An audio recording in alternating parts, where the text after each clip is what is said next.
अगर मैं आपसे एक क्वेश्चन पूछूं कि हमारे पूरे ब्रह्मांड में कई सारे ऑब्जेक्ट्स हैं, लेकिन उनमें से सबसे ज्यादा डेंजरस ऑब्जेक्ट आपके पर्सपेक्टिव से क्या है? Yes, you all heard it right. ऐसा कौन सा ऑब्जेक्ट है जो आपको सबसे ज्यादा डेंजरस लगता है? तो जरूर आपका आंसर होगा ब्लैक होल्स। हम सब जानते हैं कि जो ब्लैक होल्स रहते हैं वो ट्रूली डेंस मॉन्स्टर होते हैं, यानी कि एक ऐसे ऑब्जेक्ट होते हैं जिसकी ग्रेविटी इनसेन लेवल पे होती है। लेकिन सिर्फ और सिर्फ ग्रेविटी ही नहीं होती है, वो इतने ज्यादा मिस्टीरियस होते हैं जिसके बारे में हम कभी सोच भी नहीं सकते। क्योंकि कॉमन सी बात है, वो एक ऐसे ऑब्जेक्ट है जिसके अंदर सिंगुलैरिटी है, और सिंगुलैरिटी एक ऐसी चीज है जिससे हमारा पूरा ब्रह्मांड क्रिएट हुआ है। यानी कि कहीं ना कहीं जो ब्लैक होल्स रहते हैं उनके अंदर इतना पोटेंशियल रहता है कि वो पूरे ब्रह्मांड को क्रिएट कर सके।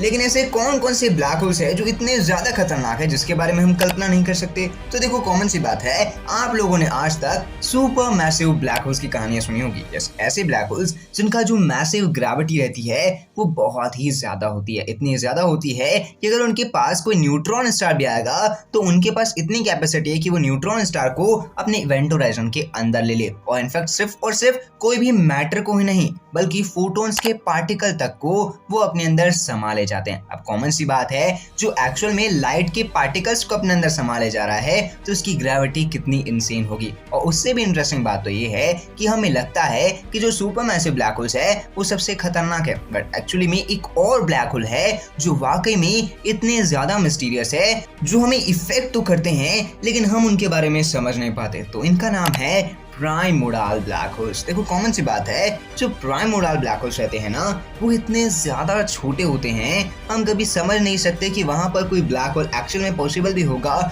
या फिर नहीं। क्योंकि जो पर्टिकुलर ब्लैक होल्स रहते हैं ना, इनका जो इवेंट होराइजन रहता है उसके आजू बाजू कोई एक्सक्रीशन डिस्क एग्जिस्ट नहीं करती है। और वो इसलिए एग्जिस्ट नहीं करती है क्योंकि जो पर्टिकुलर ब्लैक होल है ये कोई मैटर को अपने अंदर समाते नहीं है। यानी कि कॉमन सी बात है, सिर्फ और सिर्फ अपनी ग्रेविटी की वजह से ये आजू बाजू के सारे मैटर को इन्फ्लुएंस तो करेंगे, लेकिन सिर्फ और सिर्फ इन्फ्लुएंस करेंगे, कभी भी वो सारे मैटर को अपने अंदर समाएंगे नहीं। लेकिन खास बात ये है कि ये जो पर्टिकुलर ब्लैक होल है जो ना ही दिखाई दे रहे हैं ना ही हम उनके बारे में प्रॉपर्ली समझ पा रहे हैं, सिर्फ इनकी ग्रेविटी की वजह से चीजें इन्फ्लुएंस हो रही है, ये एग्जिस्ट कहाँ करते हैं? तो देखो, हम जिस मैटर को डार्क मैटर कहते हैं, जहां पर एक्चुअली में वैक्यूम भरा हुआ है, सिर्फ और सिर्फ क्वांटम पार्टिकल्स की फ्लक्चुएशंस हो रही है, वही जगह पे एक्चुअली में ये ब्लैक होल भी समाये हुए हैं।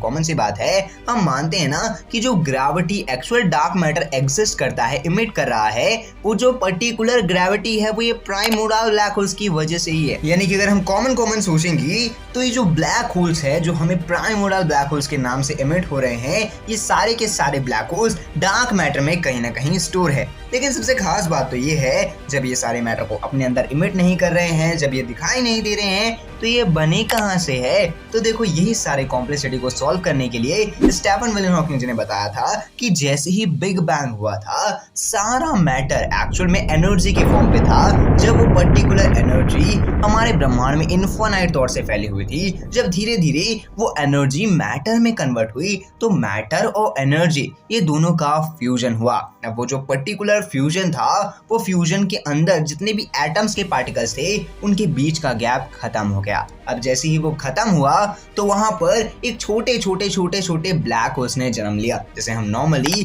प्राइमोर्डियल ब्लैक होल्स के नाम पे आज जानते हैं। यानी कि नॉर्मल भाषा में जो प्राइमोर्डियल ब्लैक होल्स है वो हमारे पूरे ब्रह्मांड के सबसे पुराने ऑब्जेक्ट्स में से एक है। क्योंकि उस वक्त जब कुछ भी नहीं था, तब ये प्राइमोर्डियल ब्लैक होल्स अपनी ग्रेविटी की वजह से बाकी सारी चीजों को क्रिएट कर रहे थे। बट वेल, अब आपको क्या लगता है कि क्या ये primordial black holes actual existence में है या फिर ये सिर्फ और सिर्फ एक हाइपोथेटिकल थिंकिंग है? आप अपनी ओपिनियन कमेंट बॉक्स में जरूर बताइएगा। अगर आपको वीडियो देखने में मजा आया होगा, वीडियो से कुछ नया सीखने को मिला होगा, तो वीडियो को लाइक जरूर करना।